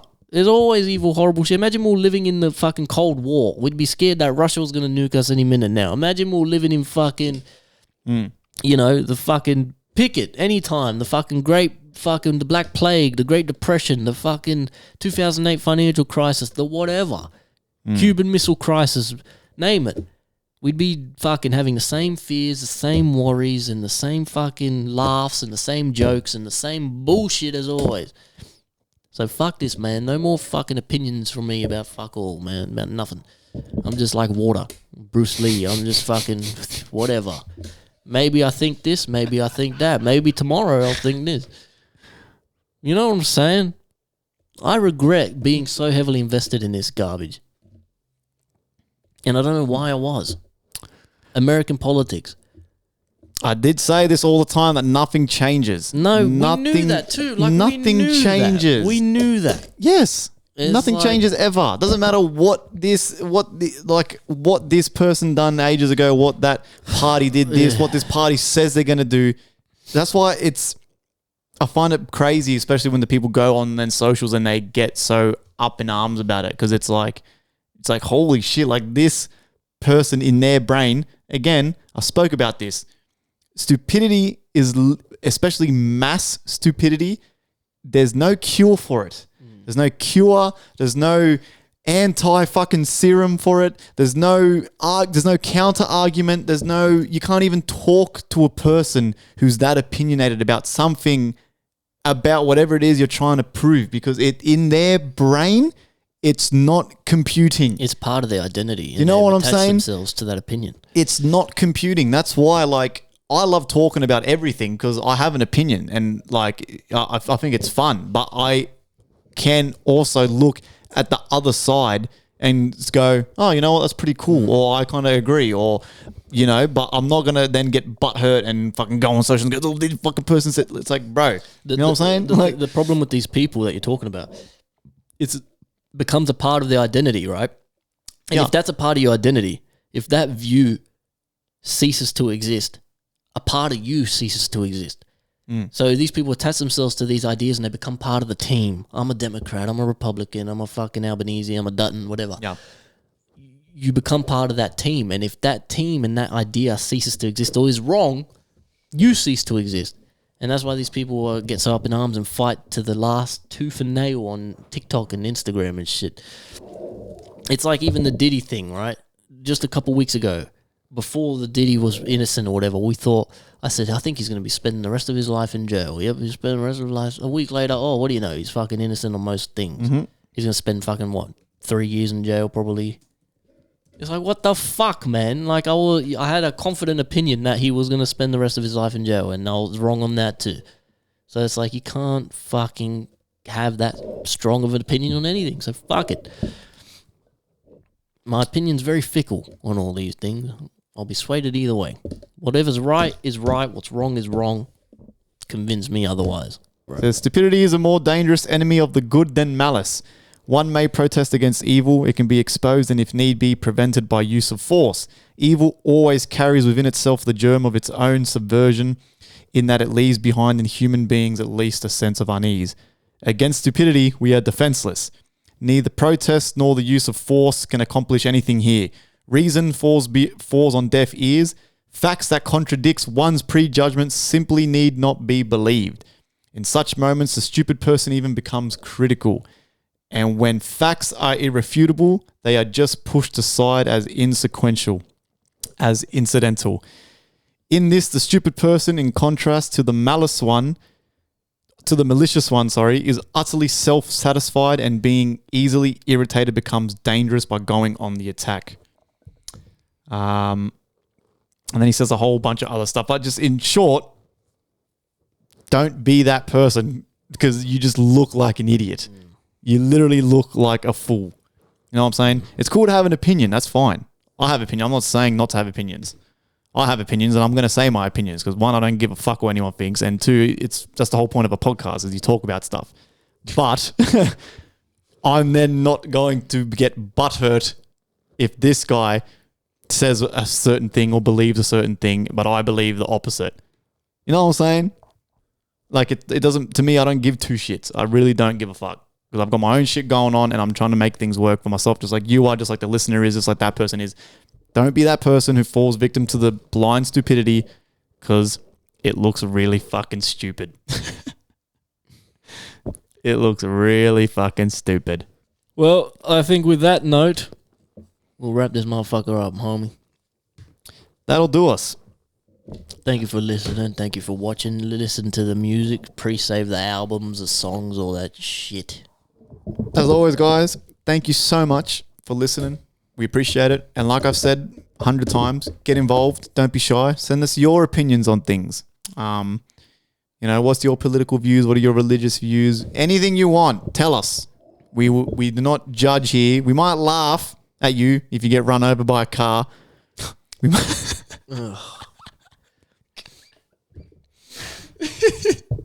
Close us out, DZ. Go on, say. Oh, I don't know, man. You need to pray for your forgiveness when you get. Jesus Christ. I